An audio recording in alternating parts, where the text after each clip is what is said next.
Okay, it is a great honor for me to be here. So I'm going to try to give you some samples, some examples. So what's the big picture? We human beings cannot do the big picture. We can never see it exactly. It is impossible. But teachers, people help each other to see the big picture. When you get older, you can see more of it. You know? Even if you're an older person, I'm 49 years old, so I cannot say that I can see the big picture. It's impossible for a human being. But maybe our scalp, the coverage area, gets a little bit larger. So they help each other. So if I were a high school student, university student, what would I do? Once I sit at the table and I thought about it, then I've got a list. There is 25 items on the list. But we don't have much time to talk all about them, so there are 10 items here. I'm going to talk about 10 items. The first thing is that, what is the first thing? The first item is, I will try harder to find my vision mission earlier. It is a really difficult job. Then let me tell you a story. Stories help us to understand the main message. Maybe you have heard about this before. I don't know, but it's still a good story. There was an architect. And what's architect? What is architect? Sorry? Yes. Sometimes I confuse with architect and architecture, so I ask. You know? I forget about simple things. You know? I translate books, I give English classes, but sometimes I forget about simple vocabulary. There was an architect, and now one day he wants to retire. He is very successful, very nice guy, and very good designer. And one day he wants to retire because he's tired, you know. Then he goes to the company's owner and says, I want to retire now because I have done a lot of nice things due to you, thanks to your help. We cooperated, we did a lot of things. We have done a lot of nice things, but it's time to get retired. I want to go holiday, you know. I want to take time, spend time for myself, for my family, so I want to retire. Now I want to be a retired person. The owner says, okay, no problem. I understand you. We don't want to lose you. I wish you didn't want to get retired. But there is something more. There is one last thing I want you to do for us. The architect says, what is it? The man said, the owner says, please design another house for us. Then you are retired. There is a plan, there is a program schedule, there is a project, it's about mansion. What's a mansion? It's a big house, very nice house. There is swimming pool, gymnasium, home theater, very big house. It's not a house, so they call it mansion. Then there is a very important customer to us, and he wants us to design to build a mansion, you know. So please, last month, design this house, and then you can get retired, you know? The man hesitated, the architect, I'm very tired, really tired. Almost exhausted. What is exhausted? Exhausted, very tired, too tired. When somebody is too tired, it means he or she is exhausted. Then the man said, okay, I will do it. Then for 6 months he studied work on the house, on the mansion, and they organized an opening, you know. Then the company invited the architects to open the house, and he doesn't know for whom he built this house, but it's been just job. Then at the opening day, there was a surprise. Can you guess the surprise? There was a surprise at the opening day. On the opening day, can you guess the surprise? What is the surprise, do you think? It was for architect. It was for architect, yes, thank you. For him. This is the surprise. Actually, the architect designed the house for not for somebody else, but for himself. But he did not know that. He hadn't known about it. So he was a little bit surprised. As a matter of fact, he's a professional person. It didn't differ very much because he's a serious guy. He's a professional guy. So he designed the house, the mansion, professionally. Of course, it was a nice house, well designed, you know, no problem. But I believe if he knew that, if he had known that this house was for him, maybe something would be different. Maybe he was going to connect to the house. Maybe he was going to have an emotional connection with the house. Sorry? Maybe tailor for the person, personalized. Yes, that's the thing. Customize it, personalize it. So there will be something different. Not positive, maybe not about the quality. Maybe the house is going to be the same quality because he's a professional person. Maybe some professional people do things more professionally, but they do these things for others. But maybe the feelings, the emotions would be different. Sorry? Spirituality is that something would be different spiritually. So the message was this after the story. So actually we do something to build up our future. Now we are like this architect. We are building up our future in every second, at every moment. So maybe this is a very classical message. Very classical, but there are some things which are very classical, but which are so true. They're so true. So every day, actually, every moment, every second, we build up our future. What we do is building up our future. So everything is very important. So I wish I had understood my mission, vision. But there are some things which don't based on you. They're not based on you. They're about fate. They're about destiny. You know, maybe somehow you are destined to find some things earlier. Somehow you are destined to discover some things later. So I would like to try hard about this. But again, maybe it's something which takes time. But again, you must try. You should read books. You should talk to people. You should listen to people. What is my mission? Everybody has something special. You can do many things. There are some options, and it is maybe sometimes it's more dangerous because you are a talented person. But if you have got talents in different areas, then they can distract you.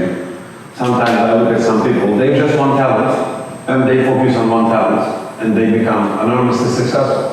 But sometimes I see some people, they're talented in different areas, and it's a kind of distraction for them. Everybody has its challenges. But I mean, what is the message? We should try. We should read books, meet new people. For example, I asked my son to learn English. He said, I don't like English. Then he started to study Spanish. Then he didn't like Spanish. Now he suddenly started to study Japanese. We must give chance to people to travel, you know. I cannot say that you started with English and focus on English, because everybody needs some time to move forward to understand what is the right for themselves. So, and my daughter now, she wants to study Italian because Kiralık Aşk or some other TV show, there was a character in a TV show, Turkish TV show, and the character is told in Italian. So she now, my daughter, wants to learn Italian. So what can I do to understand my mission, my vision? Read books, talk to your teachers, elder people, listen to a lot of people. Then I think one day your mission, the best thing you can do, will find you. May I ask a question? Can they ask a question? Yes. Yes, please. Then did you find your mission and vision? How old are you? I am still looking for them. There are some things I do, but I'm still working. But the thing is that there is a nice thing about my life. I'm still looking for my best. What can I do best? But there is something in my life, teaching English. Okay, I'm not lost. Some people are lost. They look for their mission and vision, but they do nothing. They get lost. Teaching is always my island, my, how can I say, bodyguard, safeguard. I'm looking for the thing I can do best, but while I'm looking for it, I'm doing something good already, you know? So teaching English, helping people learn English, teaching them some values, it's okay, it's very nice with me. So maybe this is my mission, because I like it. I enjoy teaching English, helping people learn English, or as an English teacher to help them to learn their mother language, because if you don't know your mother language, whatever it is, Turkish, Kurdish, Arabic, Spanish, you cannot learn a second language, properly. So while I teach English, I believe that I put some extra values, added values to the relationship. So maybe there is something I can do better than teaching English. But for now, teaching is good for me. Yes? Another hard question. How teaching English touch your psychological Psychological satisfaction. yeah. There is a page of mine, there is a page of mine, but it's in Turkish. Then if I show you this page, I believe it will be the answer. It's going to be the answer. I'm not hardworking student. Sorry? I'm not hardworking student, so No, I said you have another hard question, difficult question, I said. All right.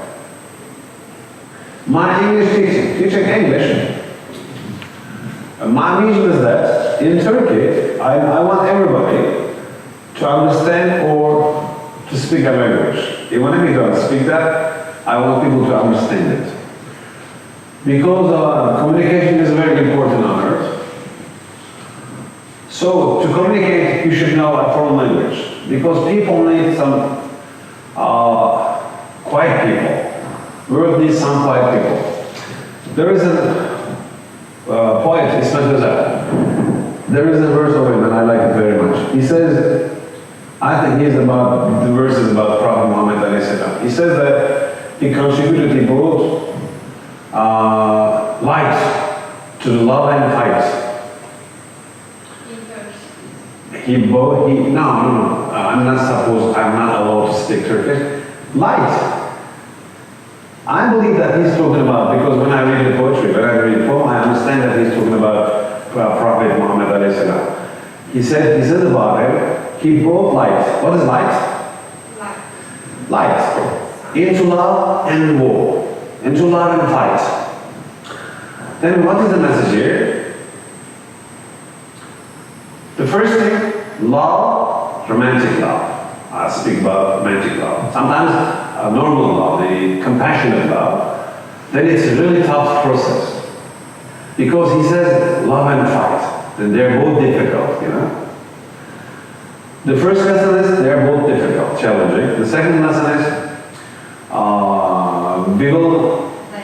we will have them every time. They will always exist. We will love or we will fight. But we must do these things humanely, humanistically.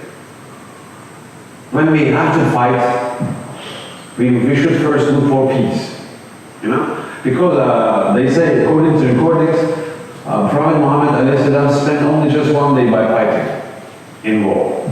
But some people tell that he's always, when I listen to some people, I get this feeling that the Prophet fought all his life. No, just one day, they say, 24 hours something, maybe 12 hours, So even if you have to fight, you must do it.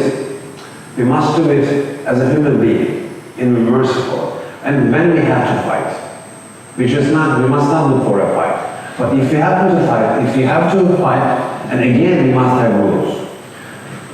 So this is about whole communication. So I have people, I believe that if I teach people English, I help them communicate with the world in a better way. So also I add some extra values into it. For example, as I told you before, I ask my students, I recommend them to get better in their own languages. For example, I was in China and a Chinese person asked me, how can I make my English better? I said, are you Chinese? Yes. He said, I'm Chinese, and I said, do you read Chinese classical? He said, no. Then tomorrow you should start to read Chinese classical, because if you are not good at your own language, then you're not going to learn a better English. And he was very surprised, because I was not Chinese, and I'm not a Chinese person. He said that if you were a Chinese person, maybe I would think that you are trying to be nationalist, patriotist. But you're not a Chinese teacher, a Turkish teacher, and you're asking me to develop my Chinese, So, I believe that I add some extra added values to my job, so it gives me a kind of psychological satisfaction. All right. Psychological happiness, Okay. Second, this is a very interesting topic, opportunity cost. In Turkey, I don't know much about America, opportunity cost is a rule. Actually, it's a finance thing. Finance people know about this. Opportunity cost is what a person sacrifices when they choose one option over another. For example, when you get married to somebody, they say 10 million people in Istanbul, half of them is female and the rest of them is male. When you get married to a female or a male person as a man, when you get married to a female person, one female person, then you refuse 9,900,099 persons, because you get married. What is marriage? Refusing other people, in some senses, in some context. So, the thing is that opportunity cost is what a person sacrifices when they choose one action over another. But there is another thing. When you refuse something, you refuse its benefits, So when you refuse benefits, it has a cost. For example, you came here, you have a lot of options. You are in Istanbul, a lot of different options, and you came here. So you refuse a lot of things, maybe millions of things, maybe one. Some of them are good things, some of them are bad things or average things, valuable, simple, excellent, magnificent, complicated things. But when you come here, you refuse a lot of things. So when I talk about this opportunity cost concept, it is a kind of dangerous. It is a kind of dangerous for the speaker. Because I'm on the spot. I say that when you do something, you refuse a lot of options. So which means, when you came here, you refuse a lot of options, and that is the dangerous point. So, is it going to be worth it? You refuse a lot of things. You could have gone to other places, you could have gone to cinema theater, maybe a concert, maybe you could have a dinner with your friends, but you are here. So can you imagine my burden, What is burden? What is burden? And can you imagine this? You refuse a lot of things for one person, and when I think about this burden, it's really heavy, So I have to make it first. It is really a difficult job. But even if you decide that you came here and it was a wrong thing, it was a mistake, again, it is my credit. Because I make you think about this. I make you discover it. You see my point? I tell you about opportunity cost, and you think about me, and you said that, oh, Mr. ŞENEL. Now, he is not a good option. In Istanbul, I can do many other things. Many things any other than listening to him. But still, it is on my credit, because I make you think about this. So, for example, if you smoke, I won't ask anybody who is smoker here, are there any smoker here? I won't ask her. But what is the price of a package of cigarettes? What is the price of a package of cigarettes? I really don't know much about this, because I don't smoke packet cigarettes. All right, do anybody knows what is the price of a packet of cigarettes? Packet of cigarettes. According to Turkish cigarettes, 9 euros. 8. 8 liras, you know. The famous quality, the famous brands are 8 liras. But it's not a real price, it is not a real cost. Yeah. According to the opportunity, if we get the matter based on opportunity cost, a packet of cigarettes price is not 8 liras. Because when you choose to smoke, you lose a lot of things. Not now. There are some things you lose now, there are some things you're going to lose in the future. And so, maybe the price of a packet of cigarette may be 1,000 liras, you know? Maybe 2,000 liras. Because it depends what does it make you, what it makes you lose. Maybe some people smell you, they're going to be, maybe they are very good people, just because they smell your cigarette, maybe they won't talk to you. Maybe they won't meet you, they won't introduce you to their family because you're a smoker, you know? You're a nice guy, nice person, but you're a smoker, so maybe many important people will not meet you, they will not introduce you to their families because you're a smoker. Somehow, you're an addict. You see my point? So, according to the opportunity cost, the price of a packet of cigarettes is never 8 liras. It is much more than it. You see my point? It is very important. But when I learned this rule or concept, I felt very sorry because they teach it only on finance school. It's ridiculous. Because everybody needs to know about this. Because everybody makes decisions. Everybody. Do you know anybody who doesn't have to make decisions in their daily life? Do you know anybody, any person who doesn't have to make decisions? Do you know anybody? No. Are the people who have to make decisions all finance people? No. We all make decisions, but it's very funny that they teach these things only finance schools. Actually, it must be taught at every high school, every primary school, you know? Because if you make decisions, you must know that you are really refusing a lot of options. Okay, another thing I regret a little bit. Communication. But when I talk about communication, I cannot stop myself talking about my daughter. Anybody who's married here? You are very young to get married. I don't know. Anybody who's married here? All single. All right. So then you don't understand what is it like to have children, you know?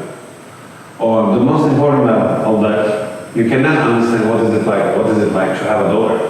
So when I talk about communication sessions, I talk about my daughter. She's a very interesting girl, amazing one. She's amazing not because she's my daughter, she's really amazing. One day she said to me, she's very direct. She was 6 years old. Her mother said to my wife, said to me that your daughter is in love, you know. She was 6 years old and she was in love. But my wife said to me that do not talk to her about her. She knows that, she thinks that you don't know about this.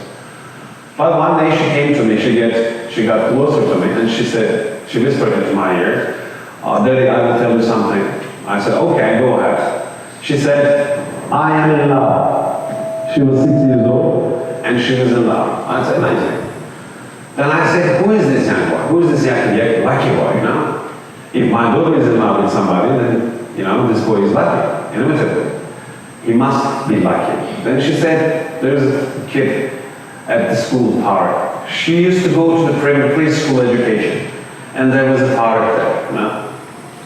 Tarek was 7 years old, I think, or 8 years old, I don't remember.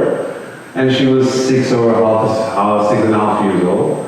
And I said, I got a curiosity, I felt curious, and I said, what is special about Tarek, you know?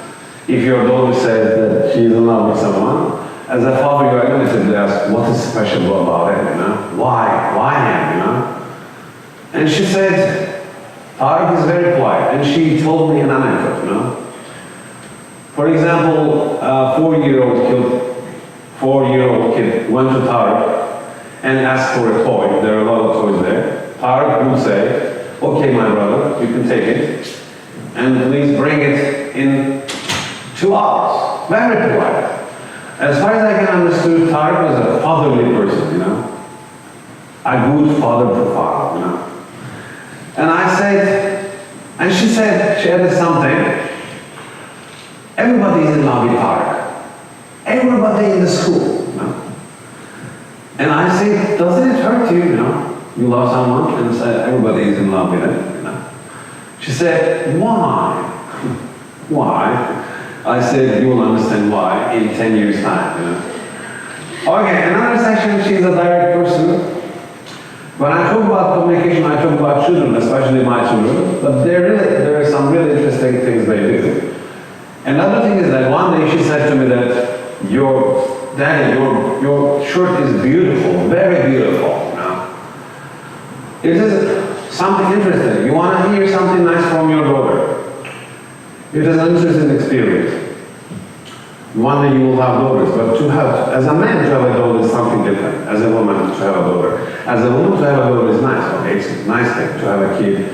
To have a daughter is a nice thing. But as a man, to be a father, to be a daughter, to be a father to a daughter is something different. Totally different, you know.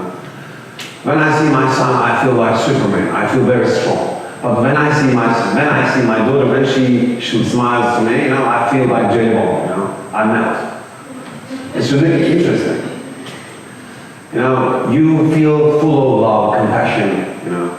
Then she came to me and said, your shirt is very nice, it's very beautiful, you know. When your daughter says that your shirt is very beautiful, then you take it personally, you know. And she finds me handsome, you know, she liked me. But she felt it and said, your shirt is very beautiful, but you're not handsome. She took my joy. She was maybe 7, 6 years old, she was very tired, but nowadays, she is more political and politer. You know, she doesn't say the rest of the sentence. Sometimes, mostly she says the first part. But I can feel what she doesn't say. So I will read and listen more and talk less. What is it? Read, listen more and talk less. What is the message here? Shut up and listen. You don't have to shut up all the time. You don't have to be quiet all the time, but maybe if I were younger now, I would read and listen more and talk less. You know, listen. But I speak about the ears, not just listening to some advice. Listening is very important. There is a research that there is the people who lost their hearing talents, skill afterwards. When they are baby, they can hear. When they are 10 years old, they can hear. But one day they lose their hearing ability. They get depression, you know, they get depressed. And this ratio is higher. I used to do radio programs. And one day I asked to my audience that, which is scary? Which is scarier? Which is more frightening? To be blind or to be deaf? How do you feel about this?